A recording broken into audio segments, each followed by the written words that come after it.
So what is up guys, welcome to another banger video. Today I'll be discussing some of the greatest gambits in chess. Jumping straight into the action and putting the most iconic of the bunch, the Chungus Gambit. This is primarily played by black, so let's flip over the board and it begins with pawn to e4 by white. Here black plays pawn to e5 to lock up the centre and white responds with an early queen attack, queen h5. And this is where the Chungus Gambit comes into fruition, pawn g6. Now you may be thinking, wait, you just blundered a rook, but no, this is part of the plan. There are two main lines for white in this position. The first is Chungus Gambit accepted, queen taking on e5 of check, then taking the rook on ha. A simple-minded 300 ELO player may look at this and just see that black is down 6 points of material, but the international grandmasters watching will know that after knight f6, the queen is trapped. It has nowhere to go, and after moving your h-pawn forward and a quick knight reroute to g6, you've won the queen. There's absolutely nowhere it can go without being captured, and quite frankly, I don't want to be in this position as white. Moving on to the Chungus Gambit decline. After pawn g6, your opponent may be so focused on trying to skill check you that they go bishop c4, oblivious to pawn taking on h5. And after this, white is completely finished. In 6 moves, white has fallen, and black can continue playing up an entire queen. Now going into the next gambit for this video, the Fool's Exchange. This can be played by black or white, but I personally prefer it with black. Let's assume your opponent begins with e4, you want to respond with a4, the wear defense. After another move by your opponent, you want to go rook a6, and this is the Fool's Exchange. If your opponent really is a fool, they will accept this trade, in which case you want to recapture the knight, then proceed to do the same transaction with the h-rook. Though be careful here, as it is crucial that you go g6 first, as to not hang a pawn after the exchange. So as you can see, if you go back, that is just a free pawn for the queen, and it's not as good of a position for black. Now, I could already hear the comments saying, Aimbot, the rooks are stronger than the bishops, that was a stupid fucking trade. But shut up, you are wrong. If you look at black's position right now, look at this impenetrable formation. White is not getting through anytime soon.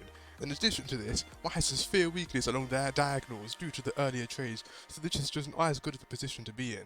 Furthermore, the rooks are not going to be in the game for a while, meanwhile black's bishops are ready to attack along these weak diagonals, so if black just wins before the rooks can get involved, it looks like black was just up 2 bishops. Right, let's go back to the beginning.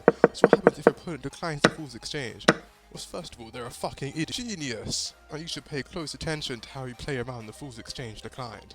There are two main lines for black, however they both involve simply playing the game out of your now lifted rooks. It's not as strong a position for black in my opinion, however the Fool's Exchange declined is very rarely played, so you likely won't have to worry about this variation.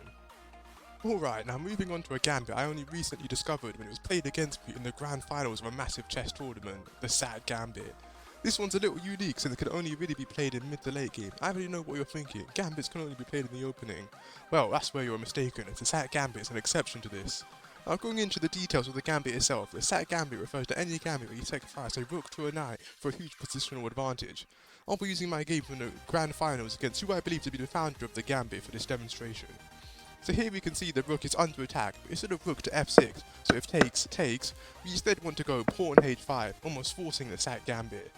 Here your opponent is almost guaranteed to accept the gambit, so after knight taking on fa, you want to push your h-pawn forward and eventually your g-pawn. Black would likely play some general good moves like knight to h7 to block promotion, and maybe bishop to a4 to defend the b-pawn once it reaches b3. Meanwhile, your pawns are clamping down on this knight, and after pawn g6, black is forced to move it, allowing promotion. Then pawn g7, and black, knowing they're about to lose, would likely go for a Hail Mary like pawn b4, attempting to get a future promotion of their own. However, after pawn g8, you can promote for a knight, forking the knight and the king, then promote to a queen. And all of this came from that rook sacrifice all the way back on move 35. What an absolutely incredible gambit, and hopefully you start to see this played more at the top level. Now last, but certainly not least, Yahya's Gambit. This is another situational but very strong gambit which is played primarily in the mid to late game. So I've already got the position set up from a game between two grandmasters, and you can already see that black's queen is eyeing down the rook. But instead of taking, you want to go pawn takes on g4, Yahya's Gambit. You're probably asking, what the hell did that do?